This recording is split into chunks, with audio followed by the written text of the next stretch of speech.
Bonjour, bienvenue à cette semaine de Back from Ignite, puisque l'équipe Azure a le privilège de démarrer cette semaine, tous les matins de la semaine, une session ou deux, comme on le verra aujourd'hui, sur les différentes thématiques abordées lors d'Ignite. On va commencer par Azure. Ce matin, deux sessions, une de 9h30 à 10h30 sur la partie infrastructure et la partie applicative, et ensuite de 11h à midi sur la partie data et intelligence artificielle. Je serai accompagné aujourd'hui d'un certain nombre de speakers, soit du Business Group, soit de la CSU, entité Customer Success. Donc Frédéric, Pierre, Eric et Samir qui se présenteront et qui viendront me rejoindre à tour de rôle. L'idée de cette semaine de Back from Ignite, c'est de revenir sur les principales annonces qui ont eu lieu sur cet événement 100% virtuel qui a eu lieu début novembre, avec plus de 90 annonces, on y reviendra. Un nombre de participants en France qui a été énorme, plus de 40% de progression par rapport à l'édition précédente de mars 2021, ce qui fait que vous avez été très nombreux. On souhaitait quand même revenir sur un certain nombre de ces annonces, décrypter ensemble les principales annonces qui ont eu lieu pendant cet événement. Vous avez notamment plébiscité Azure comme le sujet que vous souhaitiez revoir. C'est la raison pour laquelle on a prévu deux sessions pour vous, donc 2 heures aujourd'hui d'Azure, que vous pourrez retrouver en replay dans les prochains jours.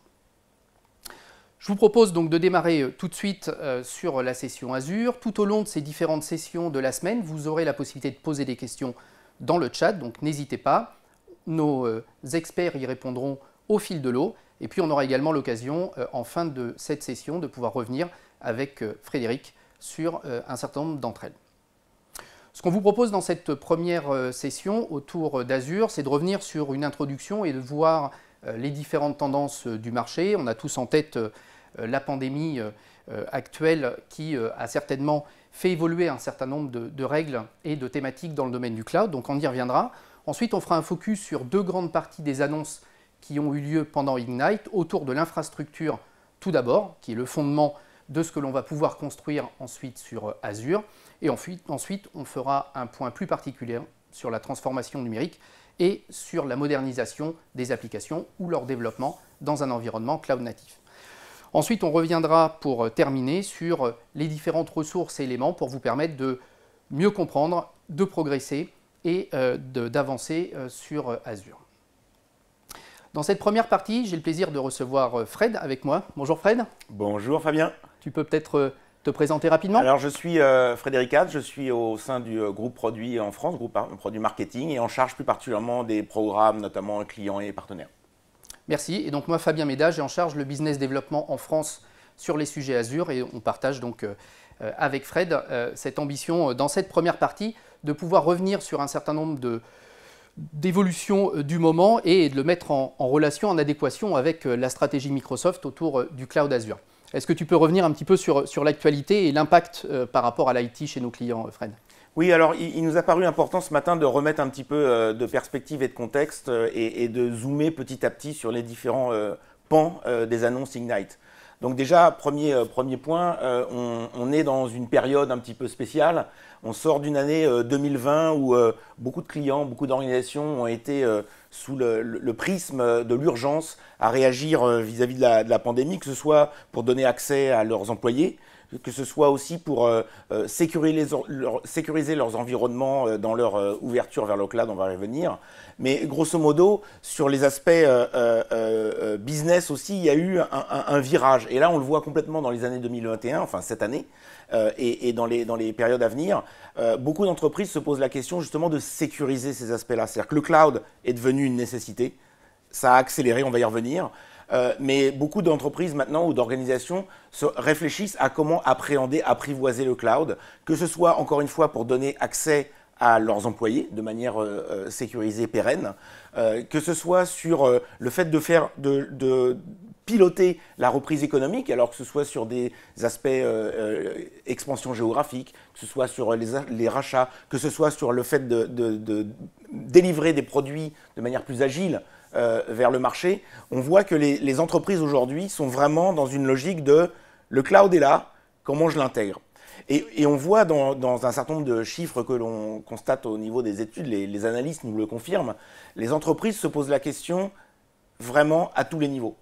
Que ce soit sur le fait d'accélérer cette transformation cloud, 90% des entreprises ont infléchi leur roadmap IT vis-à-vis de l'entreprise, vis-à-vis du cloud, ou que ce soit pour rebondir d'un point de vue économique d'ailleurs. On voit aussi que la roadmap de la transformation des applications a aussi accéléré.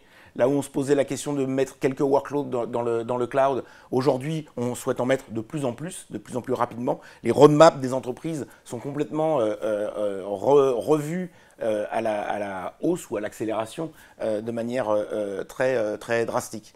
Si on regarde un petit peu maintenant sur la slide suivante, le périmètre de pourquoi Azure dans ce cadre-là? Pourquoi dans ce contexte-là et avec les enjeux qu'ont les entreprises, elles considèrent aujourd'hui Azure et quelque part quelles réponses on souhaite apporter dans ce cadre? Alors déjà, il y a une bijectivité ou deux angles complémentaires. C'est-à-dire que les entreprises vont vers le cloud et se posent la question de à la fois qu'est-ce que je fais migrer vers le cloud avec un minimum de risque, une rapidité la plus forte possible, une réactivité la plus forte possible, et qu'est-ce que je modernise là-dedans? C'est-à-dire qu'en fait, aujourd'hui, les entreprises se posent la question sous les deux angles. C'est à la fois qu'est-ce que je migre, mais la migration en elle-même, elle ne fournit pas un retour sur investissement suffisant si on ne la met pas en perspective d'une modernisation et de l'innovation. Et ça se passe sur un certain nombre d'enjeux, avec une logique derrière le cloud, qui est la partie enterprise scale, ou la partie expansion géographique, avec plus de 60 régions, Azure est une bonne réponse par rapport à cette velléité de croître géographiquement, mais aussi sur les aspects comment je garde le contrôle, on va y revenir. La troisième facette par rapport à ça, c'est comment je conserve une posture de sécurité. Le cloud, on le sait aujourd'hui, est plus sécure que la majorité des data centers. Donc comment je conserve, comment j'étends cette posture de sécurité en allant vers le cloud? Pendant la crise, on a vu qu'il y avait un certain nombre de hackers qui avaient un petit peu profité de cette période. Les organisations ont vraiment ça, d'un point de vue prioritaire, très haut dans leur feuille de route. C'est comment j'assure une sécurité, comment je garde une sécurité dans cette transformation qui est vers le cloud. L'autre point aussi qui est important et sur lequel on souhaite revenir, c'est cette transformation vers le cloud, c'est un parcours. Et derrière ce parcours, il y a l'ensemble des programmes que nous, on met à disposition des entreprises pour vraiment dérisquer, pour minimiser le risque, faire en sorte que cette transformation se fasse avec le meilleur contrôle, les meilleures pratiques.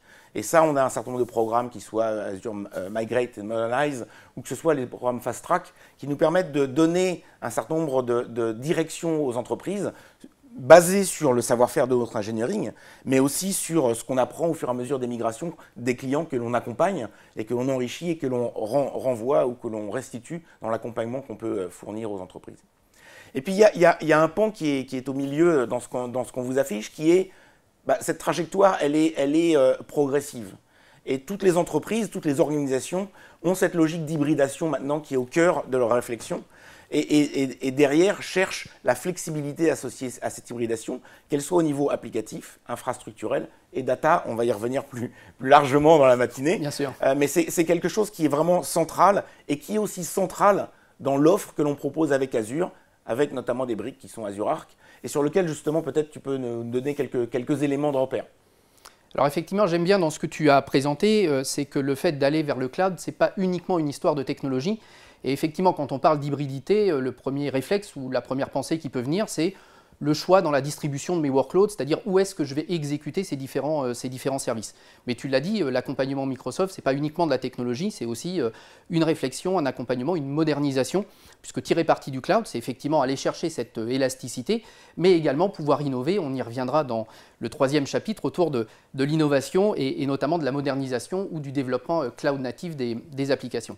Donc effectivement, les clients qui nous ont fait confiance depuis quelques années sur le cloud Azure, eh bien, peuvent aujourd'hui bénéficier de ces trois pans que l'on voit ici sur le slide, à savoir premièrement le choix, celui qui est à droite, de l'emplacement où je vais exécuter mes workloads. Tu parlais effectivement des régions Azure, mais aujourd'hui, le service Arc va permettre d'étendre ces régions Azure et de considérer quelque part que les autres endroits où peuvent être exécutés mes workloads vont être quelque part vus de la part du control plane d'Azure comme une région. Alors je le simplifie ici pour l'auditoire ce matin, mais comme une nouvelle région.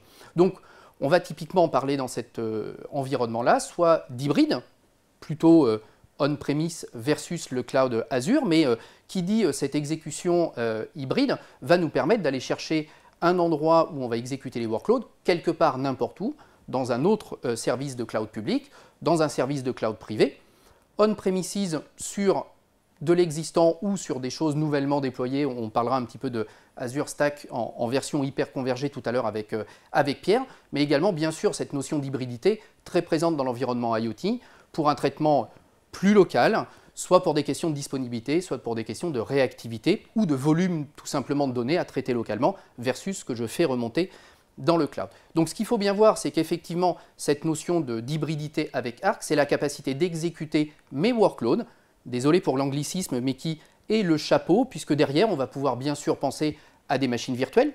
Je crois qu'on y reviendra, une annonce très sympathique avec VMware pendant Ignite, mais également l'exécution de containers, Kubernetes que l'on va pouvoir contrôler depuis l'environnement Arc, mais aussi, et l'innovation, on y reviendra avec Eric tout à l'heure, c'est la capacité au-dessus d'instancier tout un tas de services applicatifs historiquement disponibles sur Azure que l'on va pouvoir ensuite distribuer n'importe où sur cette infrastructure.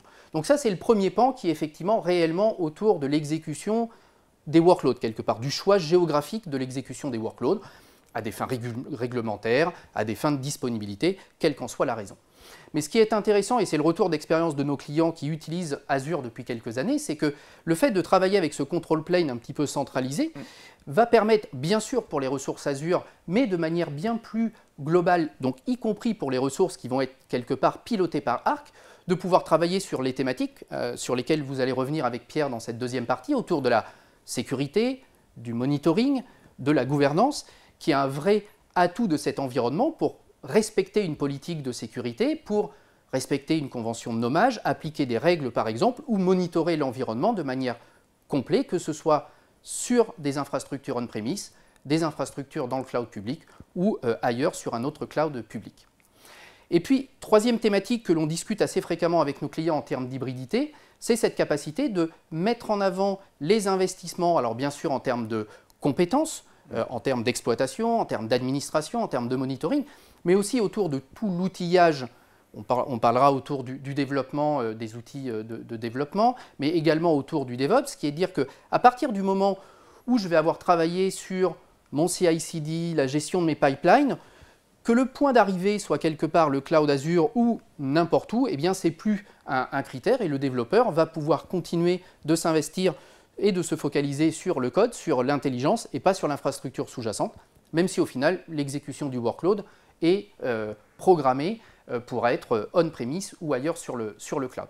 Donc c'est bien la réunion de ces trois services, Azure Arc, autour de la sécurité, de la gouvernance, de l'environnement du développement et de la localisation des workloads qui vont constituer la valeur de ce service sur Azure qui va nous permettre ensuite de contrôler le reste de l'infrastructure.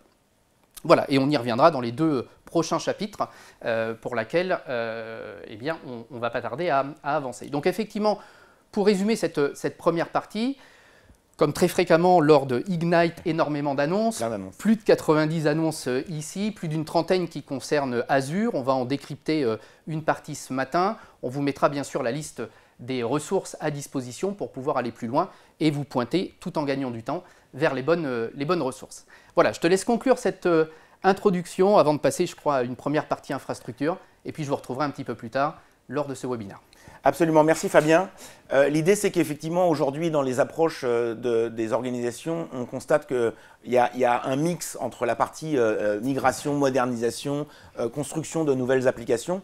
Et l'idée, c'est qu'au travers de toutes ces annonces, il nous a semblé important de découper ça en rondelles quelque part et de commencer dans un premier temps par toute la partie migration et notamment avec Pierre Gillot qui va me rejoindre, zoomer sur la partie infrastructure et voir ce qu'on est capable de faire aujourd'hui avec Azure Arc sur les aspects infrastructure.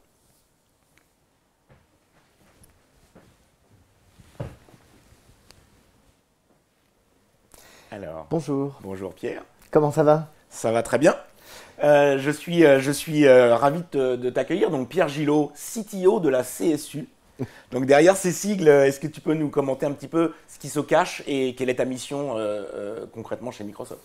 Et oui, donc bonjour Fred et ravi de faire partie de cet événement. En effet, derrière ces sigles CTO, CSU très nombreux, se cache en réalité la volonté de Microsoft d'aider ses clients préférés et adorés.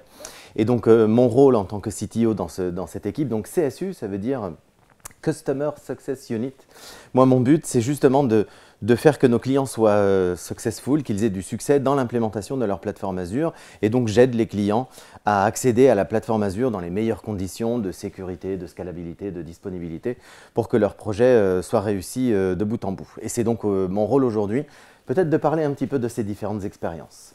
Absolument. Donc, merci Pierre. Donc, avec toi, ce qu'on se propose de parcourir maintenant, c'est effectivement zoomer déjà un tout petit peu plus sur la partie client et infrastructure, petit à petit par couche.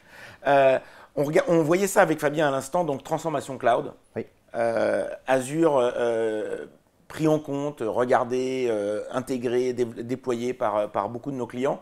Et en fait, si on bascule sur les environnements de nos clients, on constate plusieurs choses. Le fait que globalement, les clients sont multi-cloud. Oui. C'est-à-dire que, alors suivant la taille des entreprises bien évidemment, mais les clients, et c'est légitime, considèrent le fait de construire leur système d'information autour de différentes offres qui soient multi-cloud. Et quand je dis multi-cloud, c'est multi-cloud au sens large, que ce soit hyperscaler ou dans leurs environnements existants. L'autre point avec lequel les organisations ont à réfléchir, c'est l'ensemble des applications, l'existant qu'ils ont aujourd'hui, des centaines, des milliers d'applications chez un certain nombre de clients que tu côtoies tous les jours, et sur lequel, globalement, le cheminement de migration cloud est un vrai enjeu de modernisation, de réécriture, de comment je le transpose vers le cloud, de comment j'innove derrière. Et puis derrière, sur les aspects infrastructurels que j'évoquais à l'instant, on constate que les environnements des organisations, de nos clients, sont pluriels. Ils sont multiples, ils ont des différents types de technologies, que ce soit operating system, que ce soit les couches de virtualisation, on va y revenir très largement avec toi. Et globalement, tout ça, c'est un enjeu important sur lequel on se dit, on propose avec Azure le fait de garder le contrôle dans cette transformation-là, avec Azure, sur lequel, et Arc, Absolument. qui est le single control pane of glass derrière Arc Azure. risque d'être la clé, en effet. Et sur lequel on va revenir très largement. Mais l'idée, c'est comment je prends mon existant, comment je décline ma stratégie qu'on vient d'évoquer, qui peut être multi-cloud, et comment derrière ça, je garde le contrôle, comment j'ai cette posture de sécurité, comment je donne une certaine hybridation à ma trajectoire. Derrière cet aspect hybridation, je le disais, on est dans un environnement qui va être effectivement complètement multi-cloud. Oui. Et les enjeux que nos clients te remontent et sur lesquels on va revenir, sont vraiment autour de la partie d'un certain nombre de thèmes qu'on va retrouver dès l'infrastructure, si je puis dire, qui sont les postures de sécurité. Comment j'hybride, alors on utilise beaucoup ce terme-là, mais comment je prends mes workloads et je leur donne un aspect cloud, comment j'intègre le cloud dans ma stratégie IT.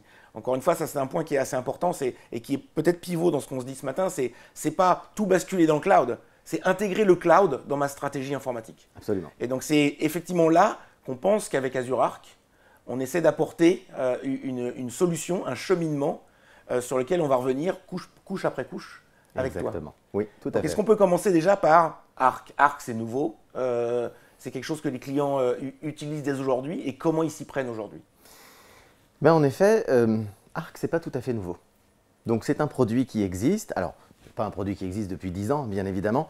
Mais en tout cas, c'est un produit qui existe déjà depuis plusieurs itérations et qui permet justement un accès unique à toutes les ressources de l'entreprise. Donc, bien sûr aux ressources qui se trouvent dans le cloud, évidemment, mais la volonté au travers de cette approche Arc, c'est de pouvoir accéder directement à toutes les autres ressources, qu'elles soient dans les data centers on-prem, qu'elles soient dans les data centers de mes hosters, ou qu'elles soient dans les data centers d'autres cloud opérateurs. En effet, ce que l'on a dit, et ce que tu as répété plusieurs fois dans cette matinée, c'est le mot hybride. Et le mot hybride, aujourd'hui, il ne veut pas juste dire qu'on a tiré un lien entre les data centers on-premises et puis les hosters, les clouds, etc. Hybride, ça veut dire qu'on va avoir plusieurs localisations, plusieurs technologies, plusieurs opérateurs, plusieurs outsourceurs, et tout ce monde-là, il va falloir l'organiser et le faire fonctionner. Et lorsqu'on dit l'organiser, le faire fonctionner, c'est bien sûr déjà avoir la main sur ces ressources. Et deuxièmement, et je parle à tous mes petits camarades ciseaux qui sont en ligne, comment voir la conformité, la sécurité et s'assurer de la sécurité de toutes ces ressources. Et donc c'est pour ça qu'on a présenté ce produit Arc. Et ce produit Arc, aujourd'hui, il existe depuis plusieurs itérations.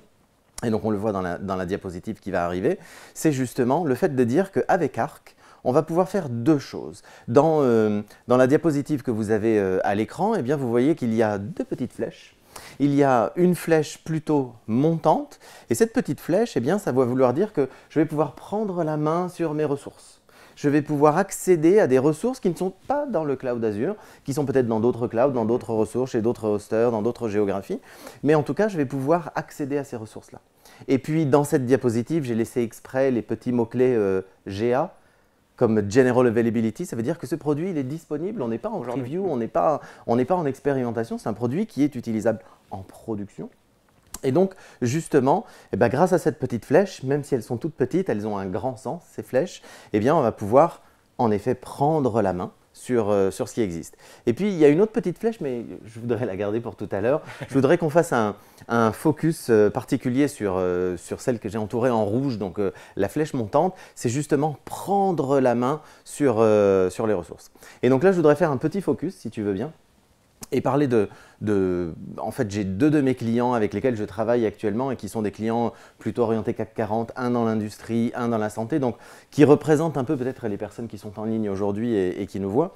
Et donc, illustrer un peu l'utilisation de Arc dans le cadre de ces deux clients-là. Donc, j'ai deux clients qui ont une situation géographique internationale, de très nombreux data centers en propre, plusieurs cloud opérateurs, donc Azure bien sûr, et puis d'autres cloud opérateurs, et puis un ensemble d'outsourceurs. Donc quelque chose qui est assez complexe à gérer, hein, bien sûr, et à suivre. Et donc avec Arc, qu'est-ce que l'on fait? Eh bien avec Arc, on va déjà utiliser une des premières fonctionnalités qui s'appelle Arc Enabled Servers. Arc Enabled Servers, ça veut dire que je vais pouvoir prendre la main, accéder à tous mes serveurs, quelle que soit leur localisation et quel que soit leur mode d'administration. Et donc, comme je vais pouvoir y accéder, eh bien, je vais pouvoir avoir la main sur tous ces serveurs. Et avoir la main sur tous les serveurs, ça veut dire aussi eh bien, pouvoir les mettre dans l'inventaire.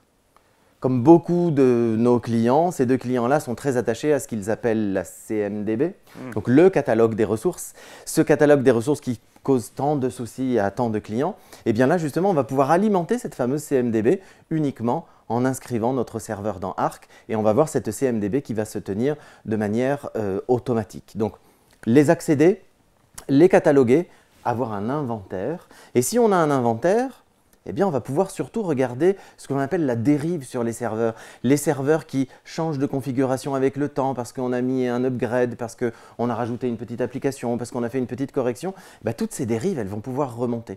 Et mesurer une dérive, je reparle à mes amis ciseaux, mesurer une dérive, c'est pouvoir mesurer une conformité. Et donc, on va pouvoir avoir la conformité de tous les serveurs dans le cloud Azure, on-prem, chez les hosters, dans les autres cloud providers. Tout ça juste avec un produit Arc. Et la cerise sur le cadeau, sur le gâteau, la cerise sur le gâteau, eh bien la sécurité. Donc tout à l'heure je parlais de conformité, mais en réalité, on va pouvoir activer un grand nombre de services de sécurité qui existent déjà dans Azure. Eh bien ils seront activables directement sur ces serveurs. Et donc voilà pour les serveurs. Et ça avec une infrastructure absolument. Donc on a une infrastructure uniforme. Qui est uniforme et on va utiliser les mêmes outils sur tous les serveurs, quelle que soit leur localisation ou quel que soit leur hébergement. Ou quelle que soit leur nature. C'est-à-dire qu'en fait, on a souvent l'impression que Azure égale workload Microsoft, mais il y a beaucoup de Linux chez nos clients. Tout à fait. Ce n'est pas parce qu'on est chez Microsoft qu'on fait que du Microsoft. Et plus de 60% des cœurs dans Azure, c'est du Linux. Exactement. Donc, dans la mesure où plus de 60% des cœurs chez Azure sont du Linux, bah, c'est le cas aussi chez nos clients. Donc on ne va pas se limiter uniquement à de la technologie Microsoft. Et donc en effet, ce que vous voyez à l'écran, c'est un début de liste des systèmes d'exploitation qui sont déjà supportés. Il y en a d'autres bien sûr, mais vous voyez qu'on a un mix de Linux, de distributions connues, de distributions, vous voyez ici on a même l'AWS Linux. Donc quand je parlais tout à l'heure de autres cloud providers, eh bien on a un ensemble de systèmes d'exploitation qui sont supportés. Donc si j'ai un système d'exploitation, je peux activer Arc. Et si je peux activer Arc, automatiquement, comme on l'a dit tout à l'heure, je prends la main, je mets dans l'inventaire, je fais la conformité, j'ai la sécurité. Et en plus de tout ça encore, eh bien, je vais avoir tous les services de sécurité Azure qui sont immédiatement disponibles sur ces serveurs. Alors je dis bien immédiatement disponibles, pas activés, puisque le client a toujours le choix de pouvoir activer ses propres services, mais si le client souhaite le faire, il va pouvoir activer tout de suite ces services de sécurité dans lesquels on va pouvoir définir la récupération de logs, le SIEM, la possibilité de mettre des règles de conformité, des alarmes de conformité. Tout ça fait partie des services qui sont déjà activables dès qu'on met en œuvre Arc pour serveur. D'accord. Serveur, système Oui. d'exploitation. Aujourd'hui, chez nos clients, le monde du container est un monde qui est omniprésent. Sur les containers aussi, on a quelque chose à proposer? Bien sûr, bien sûr. Aujourd'hui, dans le cloud, on parle d'applications modernes et dans les applications modernes, il y a toujours, avec le même mot moderne, les conteneurs. Eh bien, sache que si on peut le faire pour les serveurs, on peut le faire pour les clusters Kubernetes. Et j'ai bien dit les clusters Kubernetes. Donc, quel que soit le cluster Kubernetes que vous avez, qu'il soit managé, comme par exemple le service AKS sur Azure, eh bien, vous avez un cluster Kubernetes managé. Vous pouvez avoir un cluster Kubernetes comme on appelle Vanilla, celui que vous avez installé vous-même et qui est dans vos data centers, ou d'autres clusters Kubernetes managés par d'autres opérateurs. Tous ces clusters sont accessibles par Arc. Et les fonctionnalités de Arc sur ces clusters Kubernetes, eh bien pareil, on va pouvoir prendre la main, connecter tous ces clusters, pouvoir faire de la configuration à distance, opérer, monitorer, et puis bien sûr, encore une fois, rajouter la couche de sécurité. Donc serveur et container. Mais ce n'est pas tout. C'est pas tout. Je te vois venir, je devance la question. On fait les serveurs, on fait les containers, mais on fait aussi tous les environnements applicatifs. Donc, je voudrais revenir sur mes deux petites flèches de tout à l'heure. Tout à l'heure, j'avais dit qu'il y avait une flèche montante, une flèche descendante. On a fait un peu un zoom sur cette flèche descendante. Mais il y a une autre flèche qui va apparaître dans la prochaine slide, justement, et qui permet de dire, non seulement avec Arc, on va pouvoir prendre la main sur les ressources, mais l'autre petite flèche, c'est celle qui va permettre de dire on va pouvoir déployer des services Azure. Et donc, on va pouvoir déployer ces services Azure comme si on les déployait directement dans Azure. Sauf qu'au lieu de les déployer dans Azure, on va les déployer dans un cluster Kubernetes, on-prem, chez un opérateur cloud, chez vos hosters, etc. Et donc, on va pouvoir déployer quoi? Justement, ce qu'on va pouvoir déployer, sur la prochaine diapositive, c'est les applications, les services managés. Souvent, dans les applications modernes, on a quoi? Des API, de la gestion d'événements, des fonctions managées, des fils de messages, etc. Tous ces éléments-là, on va pouvoir les déployer comme des services Azure, parce que ce sont des services Azure, mais on va les déployer chez soi, on-prem, chez un autre cloud opérateur, etc. Mais là, je pense que je dévoile un tout petit peu peut-être. Oui, tu dévoiles un petit peu la suite et surtout, je voudrais que tu reviennes 15 secondes sur l'aspect du monde virtualisé. C'est-à-dire qu'en fait, on n'a pas parlé de VMware chez nos clients, beaucoup d'investissements autour de VMware, beaucoup de compétences, et là, on a des annonces. C'est vrai, je l'ai sauté rapidement. C'est vrai, et pourtant, c'est une annonce majeure. Donc, tout à l'heure, on a parlé de prendre la main sur les machines, de prendre la main sur les containers, et prendre la main, bien sûr, sur les environnements virtualisés. Donc, Hyper-V, bien sûr, mais les annonces récentes, c'est surtout VMware. Et quand je parle de VMware, c'est surtout la possibilité de piloter le VMware. C'est de pouvoir enregistrer un vCenter dans Arc et donc de gérer ce que l'on appelle le cycle de vie des machines virtuelles. Créer des nouvelles machines virtuelles, le cycle de vie, donc modifier, redémarrer, etc. des machines virtuelles, depuis un simple et unique point d'administration. Voilà pour la partie VMware. Donc, en résumé rapide sur les offres Arc, les VM, bien sûr, les clusters Kubernetes, la virtualisation et puis la possibilité de déployer des services partout où on veut. Voilà. Merci Pierre. Merci beaucoup. C'est un parcours assez rapide sur les aspects infrastructure. Oui. Aujourd'hui, tout ça disponible, quelques annonces. Maintenant, on va peut-être zoomer avec Eric et Fabien dans quelques minutes qui vont nous rejoindre pour aller creuser de la même manière sur les environnements applicatifs, la capacité de moderniser et surtout d'innover avec Azure Arc autour d'Azure. Merci beaucoup.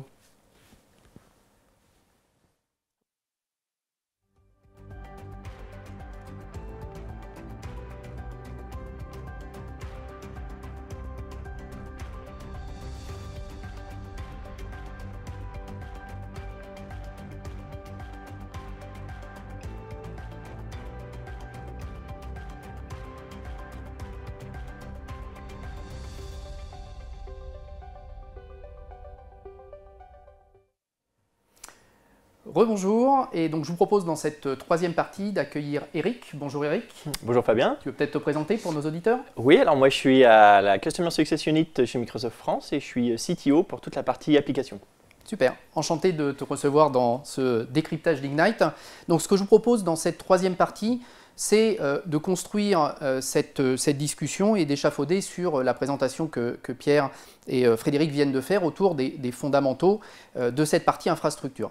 Ce que l'on cherche à faire aujourd'hui, c'est de proposer à nos clients un environnement qui va permettre aux développeurs de tirer le meilleur parti de cette infrastructure, de ces différents services, soit dans un environnement de migration, ce que vous trouverez du côté gauche de cette partie-là. On parlait avec Frédéric tout à l'heure de migration. Et puis on parlait également de modernisation, qui est en fonction du curseur et du service qu'on veut aller chercher sur Azure, la capacité de fournir aux développeurs, qu'ils soient professionnels ou citizen, on va y revenir dans un instant, eh bien, le meilleur service pour être le plus efficace et se concentrer sur l'intelligence du code. On parlera donc de services de type plateforme as a service. Comme vous le voyez sur ce transparent, on parlera forcément de containerisation, qu'il soit managé par Microsoft, on y reviendra tout à l'heure avec une grande annonce d'Ignite, ou que vous ayez complètement la main sur cette infrastructure. Les services PaaS, des services sur étagère, et là on parlera de container as a service, de fonction as a service, de serverless. Et puis vous voyez que dans la partie droite du transparent ici, on va offrir également la possibilité, soit dans un environnement dédié low-code, no-code, soit dans un environnement unifié et proche des développeurs professionnels, eh bien fournir des services qui vont permettre notamment de consommer les services développés par les développeurs pro et de les exposer pour les utiliser plus facilement dans du low-code ou dans du no-code. Mais cette même flexibilité de choix qui existe au moment de moderniser ou de migrer vers le cloud, ou même de développer en cloud native, eh bien, se retrouve également sur la partie data sous-jacente et sur l'environnement dev et DevOps qui va permettre, quel que soit, on le voyait dans le chapitre hybridité juste avant, d'exécuter ces différentes charges de travail, qu'elles soient dans le cloud, de manière on-premise ou quelque part si on parle de multi-cloud ici. Et effectivement, c'est quelque part cette discussion plus un sujet aujourd'hui, quand on sait qu'en 2025, 90% des applications seront cloud native, quel que soit le curseur que l'on met sur cette partie-là, c'est un élément important à prendre en compte et des fondements à mettre en place dès maintenant dans l'organisation. Et puis on parle de low-code, et puis notre stratégie chez Microsoft, c'est effectivement de rapprocher cet environnement low-code, no-code de cet environnement développeur professionnel et vraiment de tirer le meilleur parti des deux mondes pour innover et réduire le time to market de ces applications.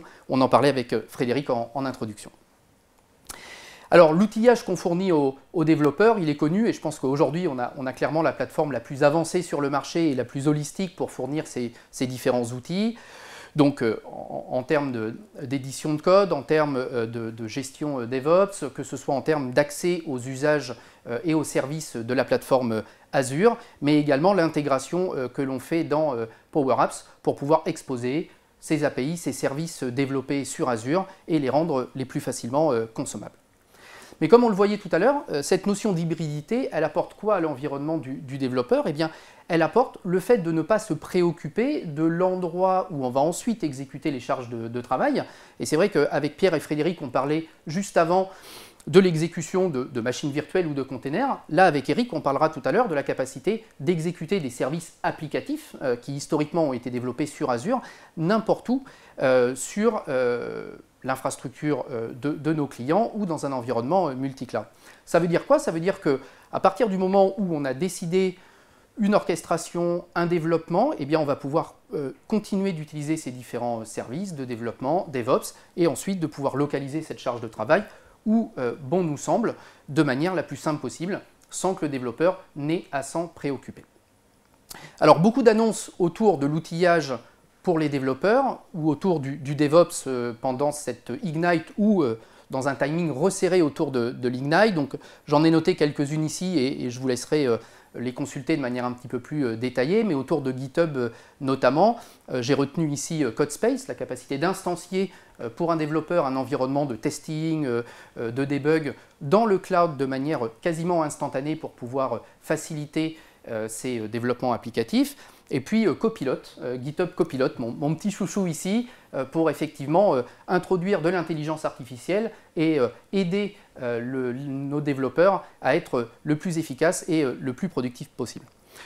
Toujours dans cet environnement de développement, l'IDE VS Code disponible aujourd'hui sur le web, .NET 6 qui termine la convergence des frameworks .NET entamés il y a quelques mois maintenant, Visual Studio 2022 avec également une innovation IntelliCode et l'arrivée de l'intelligence artificielle.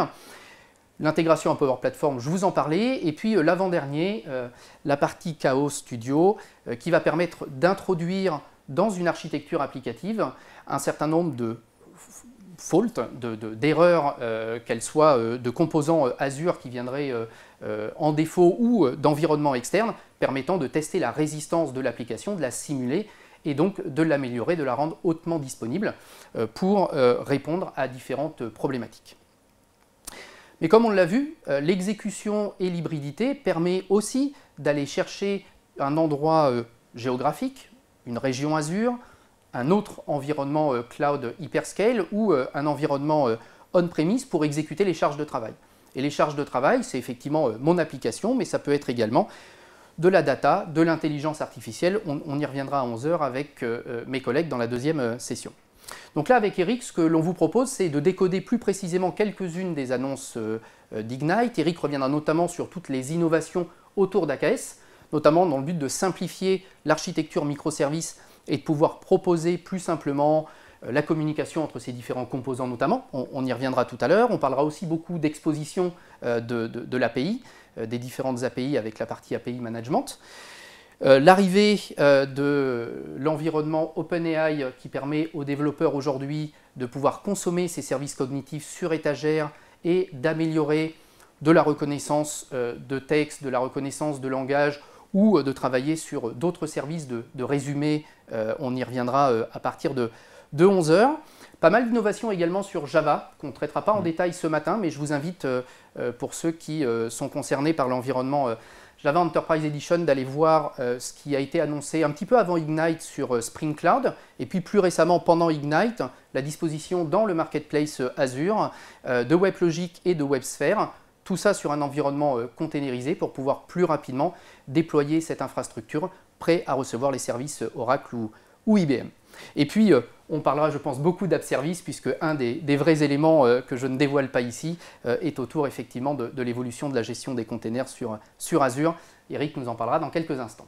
Voilà, donc c'était pour résumer de manière assez rapide les différentes annonces d'Ignite autour de l'environnement Dev, DevOps et des services applicatifs. Et ce que l'on vous propose maintenant, c'est de rentrer un petit peu plus dans le vif du sujet, en commençant par la partie API Management. Avec Eric. API Management, exactement. C'est vrai que souvent, c'est la partie frontale que l'on voit de ton application. Jusqu'à présent, ça faisait du SOAP et du REST comme type d'API. Mais les applications d'aujourd'hui, elles sont vraiment polymorphes et on pourrait imaginer d'autres protocoles tels que les WebSockets ou GraphQL. Et donc, on a annoncé WebSocket en GA dans API Management. Donc, vous pouvez appliquer les mêmes règles, les mêmes policies, sauf que le endpoint, c'est du WebSocket. Et puis, GraphQL en preview. Puis on considère aussi que c'est une autre façon de consommer des API. Et donc on s'intègre dans ces environnements-là.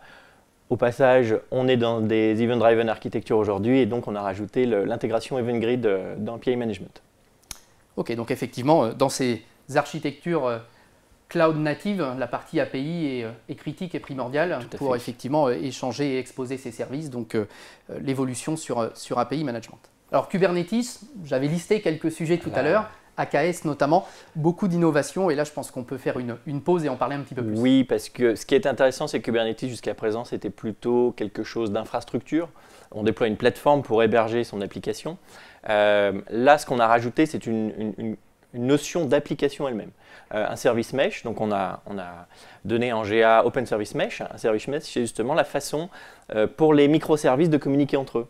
Simplement, sans avoir à créer toutes sortes de connexions, de faire du MTLS, de faire de l'A/B testing, ainsi de suite. Tout ça, le service mesh va le gérer pour vous par policy. Donc, c'est ça qui est intéressant quand même, c'est qu'en tant que développeur, je crée un fichier de description et j'ai le comportement voulu. Donc, c'est CGA, c'est au CNCF. Ensuite, on annonce quelque chose quand même d'intéressant, c'est justement l'intégration Dapper dans AKS au sens une cluster extension. Donc le développeur va dire, moi j'ai besoin d'une primitive de type Dapper, mais j'ai pas envie de rajouter mon propre sidecar, de maintenir ce sidecar. C'est le cluster AKS qui va le patcher, le faire évoluer. Et par contre, je pourrais le consommer, encore une fois, comme si mon application, elle avait son sidecar et juste par un fichier de configuration. Donc ça, c'est intéressant. Dans AKS qui rentre plus dans la partie application. Voilà, donc effectivement, on simplifie l'accès à l'infrastructure, à la gestion des containers, en exposant plus facilement pour les développeurs ces différents environnements, Exactement. que ce soit sur Service Mesh ou Dapper. Oui. Et alors, la grande annonce quand même d'Ignite, cette fois-ci, c'est je suis développeur, j'ai besoin de développer une application microservice sous format conteneur et j'ai pas envie de toute la complexité d'un AKS. Et ben on a une réponse maintenant, c'est Azure Container App. Alors Azure Container App est en preview parce qu'on est en mode customer centric, donc on imagine des hypothèses, on vous les soumet, vous testez, on corrige, on améliore. Par contre, on pense que réellement on répond à un besoin qui est de dire j'ai une application, microservice, conteneur, j'ai pas envie de gérer cette plateforme, j'ai juste envie d'envoyer mon code. Container App, c'est du serverless. Donc je peux scaler à 0, je paye par seconde. Je scale sur des événements applicatifs, puisque c'est pour les développeurs, pas pour l'infrastructure. Donc un événement applicatif, c'est peut-être un nombre de messages dans une queue, peut-être un nombre de requêtes HTTP qui arrivent, et ça fera scaler mes conteneurs groupes.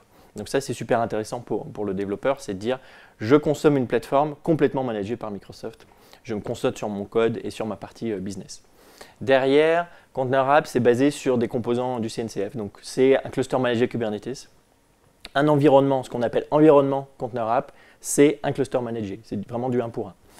Ensuite, la partie scheduling ou plutôt orchestration et puis déploiement de mes conteneurs, ça c'est KEDA puisque ça va se baser sur des événements. Donc des événements que je vais définir en prenant juste les extensions KEDA pour dire bah voilà, je regarde le nombre de fichiers sur mon blob, je regarde le nombre d'événements dans ma queue ou je regarde le nombre de requêtes HTTP. Et du coup, c'est KEDA qui va faire scaler les applications. Exactement, oui. Et à la seconde, donc faire scaler out et in jusqu'à 0. Si j'ai 0 message dans ma queue, eh ben, j'enlève tous mes conteneurs et je paye 0, puisque c'est l'intérêt des environnements serverless. Bien sûr, c'est complètement intégré Dapper, puisqu'on disait que Dapper, c'est maintenant le framework, donc c'est l'application runtime, pour faire communiquer les microservices entre eux, avec une vision vraiment application, avec du PubSub, de l'acteur modèle, de la sécurité, de la télémétrie, ainsi de suite. Mais encore une fois, Dapper est intégré. Donc en tant que développeur, je déclare juste mon fichier de configuration Dapper et le runtime Dapper arrive et est géré par la plateforme. Et puis pour faire la partie exposition, alors j'expose ou pas mon application, puisque c'est une application qui peut être purement du back-end processing, complètement pour moi, ou alors au contraire, je veux exposer certains de mes microservices. Là, c'est du Envoy. Donc Envoy, pareil, c'est NCF. Donc très intéressant pour faire des protocoles de type gRPC, flux entrant, donc sur HTTP2, quelque chose qui était un peu compliqué avec les services actuels. Là, on répond complètement de bout en bout. On peut faire du gRPC, par exemple. Okay. Grosse annonce, très intéressante. Donc en preview pour le moment, on attend vos retours. Donc il faut le tester. Il faut nous dire est-ce que la taille des conteneurs est suffisante, est-ce que ça scale suffisamment vite, est-ce que ça répond vraiment à votre besoin en tant que développeur. Et au fur et à mesure, on améliore le produit. Une fois qu'il y aura un set suffisant de features, on le sort en GA. Puis après, il y a la continuous improvement, on continuera. L'intérêt, c'est aussi de se dire peut-être mon application démarre petit. Je démarre rapidement dans Container App, puis si un jour elle est très très grosse ou j'ai besoin de choses très spécifiques, je migre de façon souple vers AKS. Où là, on pourra reprendre plus de contrôle sur l'infrastructure. C'est le continuum. Et la faire scaler. Exactement, ou mettre des très gros conteneurs parce que j'ai des besoins spécifiques. On pourra tout à fait tout faire dans AKS. Donc l'idée, c'est de ne pas être bloqué une fois qu'on a choisi un service. Au contraire, il y a un continuum. De pouvoir évoluer, effectivement. Donc merci pour ça, effectivement beaucoup de choses autour de Container Apps. Logic Apps, c'est quand même la partie low-code, donc c'est la partie gestion des workflows low-code. On a sorti donc Logic Apps Standard en GA. L'intérêt, c'est que Logic Apps Standard, alors au-delà de j'ai changé le moteur de workflow, enfin l'interface de workflow, je fais de l'intégration VNet, ainsi de suite, c'est surtout que c'est notre réponse à la partie hybride. On parlait en introduction Continuum, je suis dans Azure Public Cloud, dans Azure Stack, dans Azure Arc ou pas. Juste un Azure managé chez moi on-prem. Sur Logic App Standard, je peux faire fonctionner mon workflow complètement déconnecté chez moi, sur mon Azure Arc. Donc ça, c'est intéressant, c'est une vraie réponse. Les autres services, tels que les App Services ou Container App, qui va aussi arriver sur Azure Arc, eux sont encore en preview. Effectivement. Et on parlait en introduction de l'environnement data également hybride. Là, ce que l'on voit ici sur la partie SQL Storage, c'est justement le fait de pouvoir être en autonomie, y compris sur la partie data, pour exécuter ça de manière complètement décorrélée. Et puis, du coup, la partie stockage stateful de Logic App, ça peut être un provider SQL. Donc tout est vraiment, je suis sur un bateau complètement déconnecté, je fais tourner mes workflows low-code. En effet, ok, merci pour la confirmation.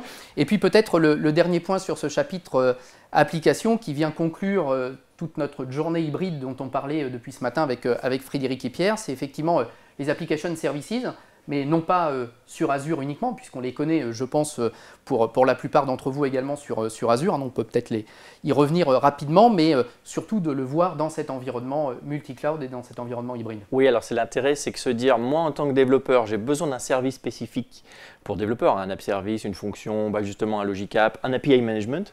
J'ai besoin de consommer ces primitives-là. Par contre, j'ai quelques contraintes extérieures à mon développement et je n'ai pas envie de m'en soucier.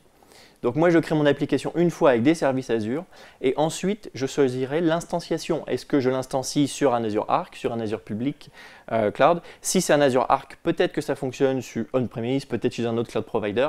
Et j'ai vraiment ce continuum. Et moi, en tant que développeur, j'ai choisi une seule fois le bon service pour mon bon usage. Et ça, c'est la vraie réponse, le vrai continuum. Le cloud qui fait la couche agnostique de la partie plateforme, c'est exactement ça. Les application services, c'est je fais tourner mon application là où je veux. C'est une région virtuelle qui est quelque part dans le monde. Mais comment ça marche? Parce que je suis un petit peu curieux, moi. Comment se fait-ce qu'un App Services ou une Azure Function puisse arriver quelque part comme ça chez un autre c'est ça l'intérêt, exactement. C'est que moi, je définis ma fonction, je l'écris une fois, je la configure une fois, je l'administre avec un seul control plane. Par contre, quand je la déploie, je choisis une région qui n'est pas une région Azure, qui est ma région à moi, que j'ai déployée avec mon Azure Arc. Et j'ai intégré cet Azure Arc dans le control plane d'Azure. Et du coup, Azure considère cette zone-là comme un lieu d'instanciation de mon service applicatif. D'accord. Donc c'est ça toute la magie, c'est que moi, en tant que développeur, j'ai un seul control plane, un seul management plane, une seule façon de faire l'observabilité et la télémétrie. Et par contre, par exemple, mes ops ou mes contraintes extérieures, mon SSI, veut que cette application tourne dans une région spécifique. Je peux, c'est transparent. D'accord. C'est toute la magie d'Azure Arc. Donc est-ce qu'on peut dire par exemple que tout cluster CNCF Kubernetes aujourd'hui pourra recevoir les 5 services dont on parle là à partir du moment où ce cluster, je crois que Pierre en parlait précédemment, est quelque part managé par mon contrôle Arc? Exactement, c'était la petite flèche de Pierre. J'ai mon cluster compliant CNCF, je l'intègre dans Arc. Une fois que je l'ai intégré dans Arc, moi en tant que développeur, je le vois et je le consomme comme n'importe quelle région Azure. Super. Merci Eric. Est-ce que tu avais quelque chose à ajouter? Pour le moment, non. On attend les questions et on reviendra peut-être à la fin avec les questions. Merci beaucoup Eric. Merci. Pour vos questions. N'hésitez pas dans le chat à continuer de nous poser vos questions. On y répondra soit oralement tout à l'heure avec Frédéric qui me rejoindra, soit dans le chat puisque nos experts sont là pour y répondre. Voilà, donc ce qu'on vous propose dans cette dernière partie, avant les questions, c'est de vous donner quelques pointeurs pour aller plus loin. Vous l'avez vu, beaucoup d'annonces très très riches. On a choisi un format 1 heure, donc on n'a pas pu tout couvrir. On a essayé de brosser la majorité de ces annonces. Donc vous retrouverez sur cette première URL toutes les annonces et tout le contenu qui a été partagé à Ignite, notamment le contenu qui est revisionnable et téléchargeable pour les différentes sessions pour pouvoir approfondir quelques sujets et quelques annonces qui ont été faites à Ignite. On vous a remis ici également les différents programmes que Frédéric en introduction a présentés pour vous accompagner à la migration et à la modernisation. On vous rappelle qu'effectivement, ce n'est pas qu'une histoire de technologie, bien au contraire, c'est également un accompagnement, une gouvernance, et donc c'est pour ça qu'on a un certain nombre de programmes qui sont décrits ici. Et puis pour aller plus loin d'un point de vue un petit peu plus technologique, donc avec ce que Pierre a présenté ou ce que Eric a présenté, on vous a mis également quelques éléments, notamment autour de Arc, pour pas mal de montées en compétences ou même de lab pour pouvoir manipuler, ainsi que sur Kubernetes et sur la partie Container Apps dont on venait de parler avec Eric. Voilà, de manière plus globale, il y a pléthore de ressources et de choses mises à disposition pour progresser sur Azure. J'ai souhaité vous les rappeler ici sur ce transparent. Donc, beaucoup de formations qui sont à disposition gratuitement pour découvrir et démarrer. On parlera des Virtual Training Days. Donc, n'hésitez pas à vous connecter sur le site experience.microsoft.fr pour regarder l'agenda, accéder à ces formations, notamment les formations fondamentales, pouvoir récupérer un coupon et vous certifier à l'issue de ces formations. Pour monter en compétences, soit de manière fondamentale, soit de manière beaucoup plus avancée, mais également pour pouvoir manipuler sur les différentes plateformes, j'ai noté ici 3 éléments particuliers. Microsoft Learn, pas uniquement de la formation, mais également de la manipulation. Cloud Skill Challenge, pour le faire en équipe et se challenger. Et puis des Open Hacks, pour pouvoir manipuler sur des cas concrets et réellement pouvoir progresser. Les certifications Microsoft, dont l'actualité est riche en termes de nouveautés autour d'Azure.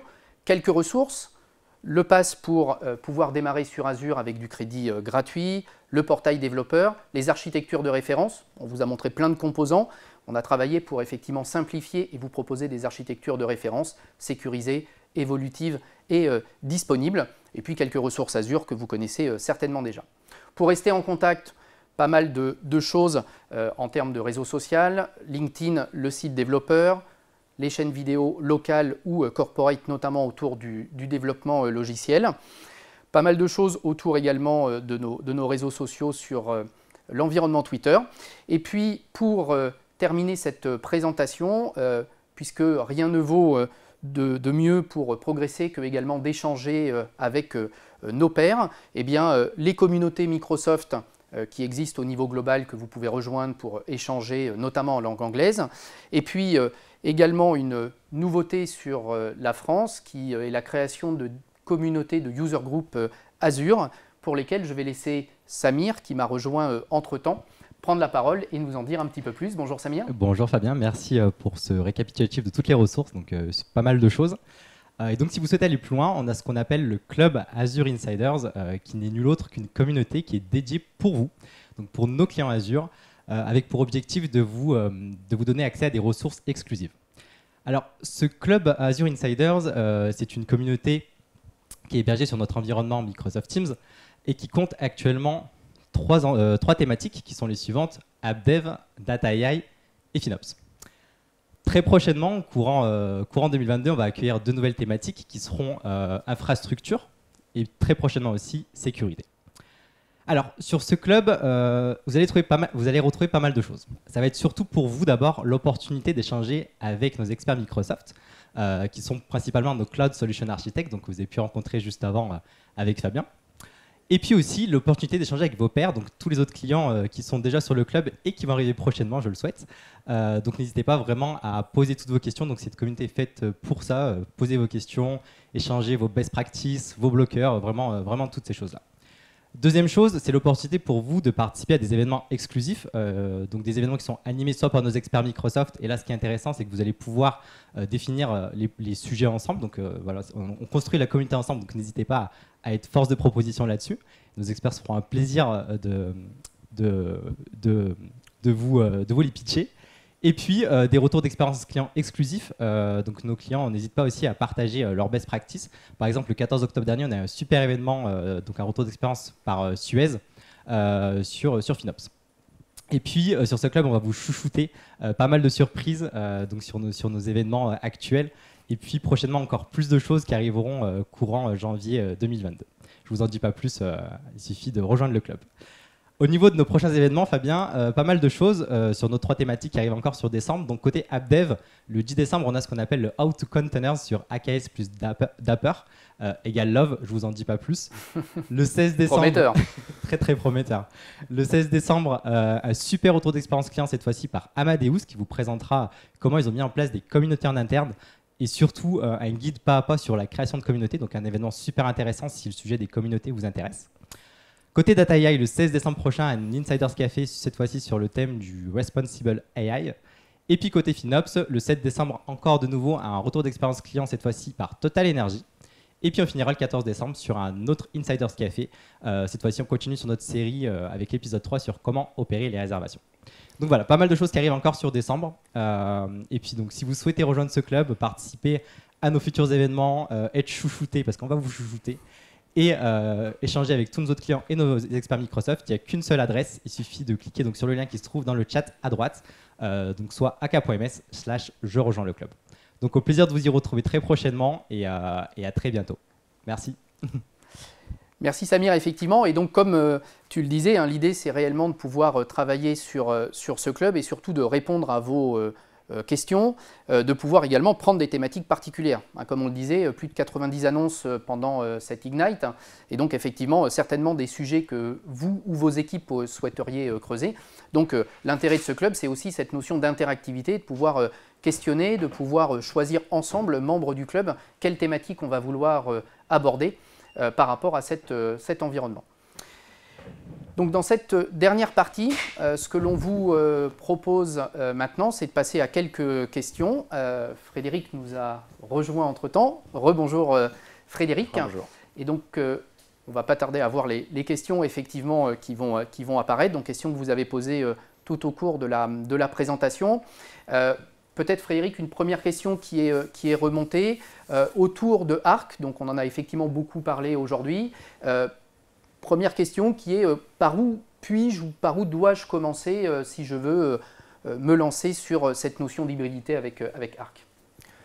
Alors oui, c'est une bonne question. Je pense qu'on n'aura pas le temps de répondre à toutes les questions. Mais globalement, pour commencer sur Arc, j'ai envie de dire, il y a plusieurs étapes. Il y a regarder les ressources que nous partageons à l'issue de cette présentation. Il y a un certain nombre de sessions qui ont eu lieu à Ignite qui iront beaucoup plus en profondeur que ce que nous, on a pu couvrir ce matin, qui vont vous permettre d'appréhender l'ensemble et la richesse de l'environnement Arc. Après, il y a un lien sur lequel j'attire votre attention qui est Jumpstart Arc, qui vous permet de constituer assez rapidement un environnement, une espèce de sandbox qui vont permettre de jouer un petit peu avec Arc, sachant que Arc, la bonne nouvelle, c'est que la mise en place de Arc, c'est gratuit. Après, bien évidemment, quand vous mettez un certain nombre de services derrière, vous allez retrouver les caractéristiques de facturation des différents services que vous utilisez, mais la mise en place elle-même de l'infrastructure de Arc, pour pouvoir commencer à l'appréhender, à voir comment ça se comporte dans le portail, est gratuite. Et il y a un ensemble de ressources, encore une fois, qu'on va distribuer dans les slides qui vont vous permettre de mieux approfondir, mettre en œuvre, hein, on l'a vu avec Pierre tout à l'heure, ce qui est déjà disponible avec Arc, de manière à pouvoir construire votre roadmap hybride très rapidement. Merci Frédéric, et je pense qu'en extension, ça répond à, ça lance un deuxième sujet qui est remonté dans le Q&A, qui est la partie sécurité autour de Arc. Et effectivement, dans les ressources que tu as présentées, ça sera abordé de manière un petit peu plus précise. Mais en substance, ce qu'on peut dire effectivement sur la sécurité de Arc, c'est que en fonction du type de service, on l'a vu pour la data, pour les containers, pour l'environnement machine virtuelle, la plupart du temps, ça n'est qu'un agent qui vient être installé sur l'environnement client, on-premise ou dans un autre hyperscaler, on le voyait précédemment, et qui va effectivement générer des flux et qui va se connecter au cloud Azure, tout ça de manière sécurisée et en HTTPS. Et si vous les configurez, en fait. Et si on les configure, puisqu'ils sont désactivables et on a des règles de ce qu'on souhaite voir remonter. Donc c'est des flux sortants effectivement qui vont permettre à Azure de monitorer ou de contrôler cet environnement. Et donc ces agents sont à déployer sur les différentes machines, ce qui effectivement répond à la question de la sécurité. Voilà, je pense qu'on en arrive plutôt à la fin de ce webinaire. Il nous reste quelques secondes. Merci pour votre participation ce matin. On reste bien sûr à disposition. Le contenu vous sera envoyé pour ceux qui ont participé ou tous ceux qui se sont inscrits. N'hésitez pas à nous rejoindre dans le club. On en parlait tout à l'heure avec Samir, puisque l'idée de ce club, c'est justement de pouvoir aller plus loin et de pouvoir répondre à vos questions et de partager plus de connaissances, de retours d'expérience, notamment autour de ces nouveautés produits et services. Merci beaucoup et bonne journée. Merci.